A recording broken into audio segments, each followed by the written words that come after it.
This is not how legends exit. There was no final presser, no ceremonial goodbye game, and no parting tribute to the city that raised him. In June 2016, Pavel Datsyuk, the most elite two-way talent of a generation, simply packed his bags and vanished into the night. Detroit was left reeling. The entire hockey world sat in stunned silence. Every major headline echoed the same simple refrain: Russian superstar heads home. Everyone bought the story. Nobody asked questions. But here is the kicker. 8 months before bailing for Russia, Datsyuk had just committed to a new contract in Detroit. He was in peak physical condition. His puck handling remained the gold standard of the league. Even those in his inner circle, his own teammates, were completely blindsided by the move. You do not ink a multi-year extension only to walk away 8 months later just because you miss your hometown. Something else was pulling the strings. There was a deeper truth that the going home narrative was never designed to reveal. This is that hidden story. To grasp why his departure felt so wrong, you have to understand Datsyuk's soul-level connection to Detroit beyond the stats and the highlights. He arrived in 2001 as a total long shot. A 6th-round gamble taken at pick 171. He was a Russian ghost from a league invisible to Western eyes. The Red Wings were essentially taking a flyer. The risk was minimal. The expectations were even lower.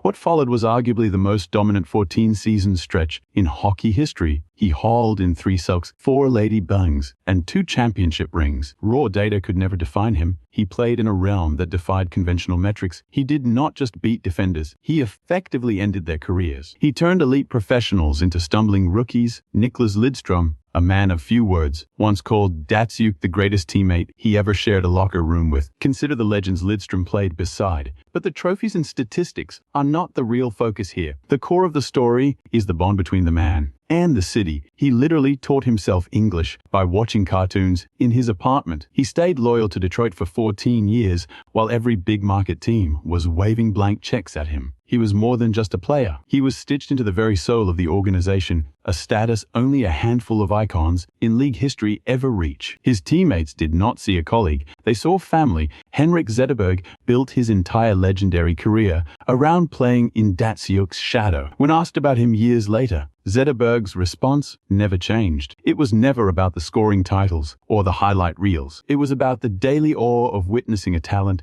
that seemed entirely otherworldly. Detroit fans did not just cheer for him. They worshipped him as a god, and gods do not just walk away. Yet he did. Quietly and suddenly, without a logical explanation. He was 38, sure, but Jaromir Jagr was still skating at 45. Mark Recchi played until 43. Within Detroit's elite support system, Datsyuk had plenty of fuel left in the tank. He had just signed that extension. He had just pledged his future to the team. Then, in just a few months, the floor fell out. So the mystery is not whether Datsyuk loved Detroit. That love was deep, real, and confirmed by everyone who actually knew him. The real question is what force was powerful enough to make even that love irrelevant. The public version was tidy, an aging star answering the call of his homeland. The world nodded and looked away. In professional hockey, clean stories are almost always cover-ups. CSKA Moscow is not just some hockey club. It is the most politically charged team in Russia. It is a state-funded machine, directly tied to the military and protected by the highest levels of the Kremlin. Players do not just sign there for fun.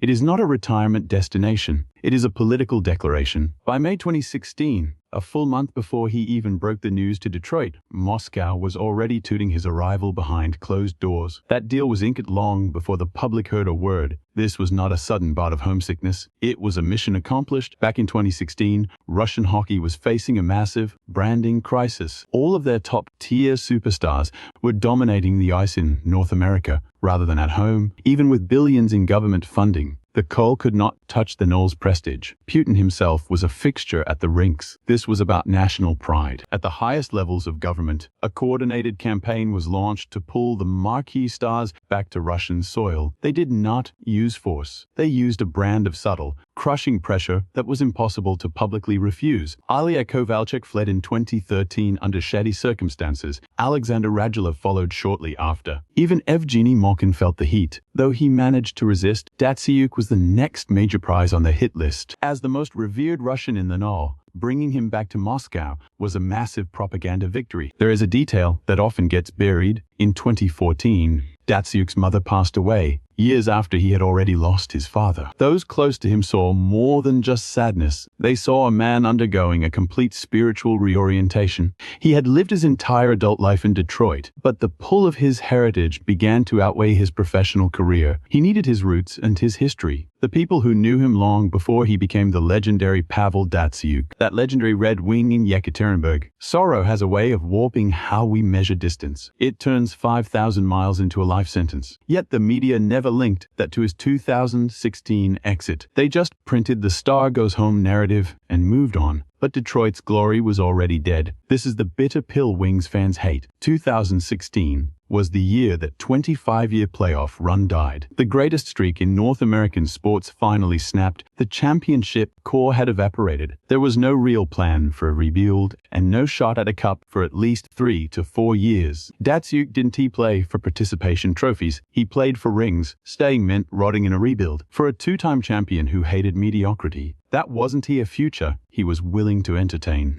When you factor in the backroom deals and the documented government pressure, the picture gets clearer. Mix in the heavy pull of grief, and the going home story starts looking like a half-truth. It's barely 5% of the real story. When the Magic Man left, Detroit lost its heartbeat. The guys in that room felt a void they couldn't describe, and their guarded words speak volumes. It tells you everything about the raw, hidden reality of those final months behind closed doors. Henrik Zetterberg was his brother in arms for 13 seasons, the true engine of the Wings offense. When asked about departure, Zetterberg's uncharacteristic brevity was chilling for anyone paying attention. He simply said he understood Pavel's reasons and that he respected the final decision. That isn't the tone of someone who saw the writing on the wall. That's how you talk when you're forced to swallow a pill you never wanted to take. He never admitted surprise. You don't do that to a friend, but he didn't see it coming either. The heavy silence between those lines is deafening. Dylan Larkin was only 19 back then. He spent a year shadowing the legend,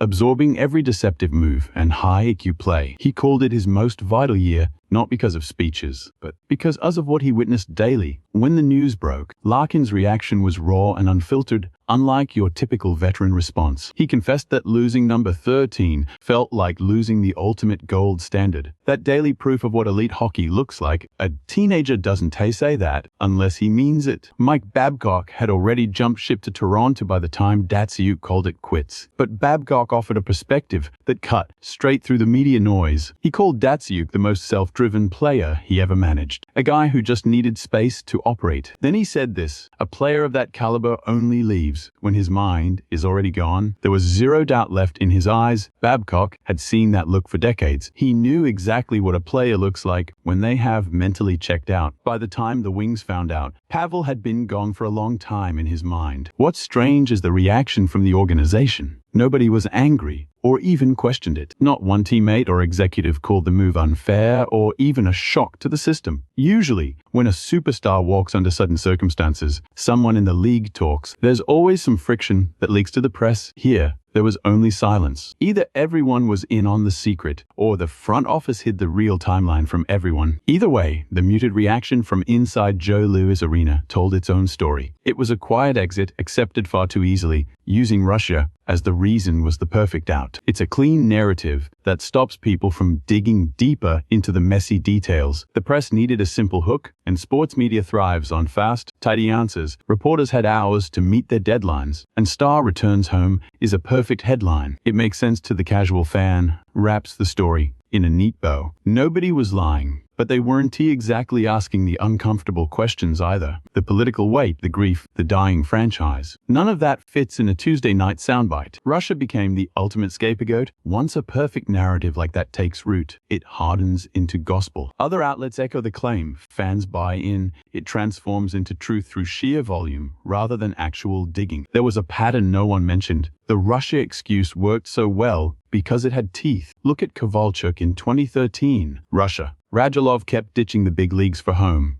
Always Russia, Malkin nearly bailed on the league multiple times. Russia, every time a star left, they slapped the same label on it. It wasn't a story. It was a trope. When things become tropes, the fine print disappears. Datsyuk's exit was swallowed by that narrative without a single second thought. No one bothered to notice his situation was light years away from every other defection that came before him. This wasn't about him escaping a lousy contract. He wasn't hung for a bigger bidet back home. Moscow didn't outbid Detroit. There was no beef with the locker room. It was a complex mix of heart, politics, and perfect timing that had never collided like this for anyone else. But the Russia box was already open, so they just tossed his legacy inside and moved on. Here is the easy way out. There is a hidden layer here. The Russia spin served Detroit too perfectly. A team that just lost a generational icon had two ways to spin the optics to the public. First, our legend bailed because the team is tanking and he hates the idea of a rebuild. Second, he is going home for family reasons outside our hands. One story makes the front office look incompetent. The other version is tragic, clean, and sympathetic. The Wings never corrected the record or mentioned the sinking ship. They let the simple version stand without any pushback. That quiet was a confession. Forget the headlines, ignore the cliches, look at what really went down.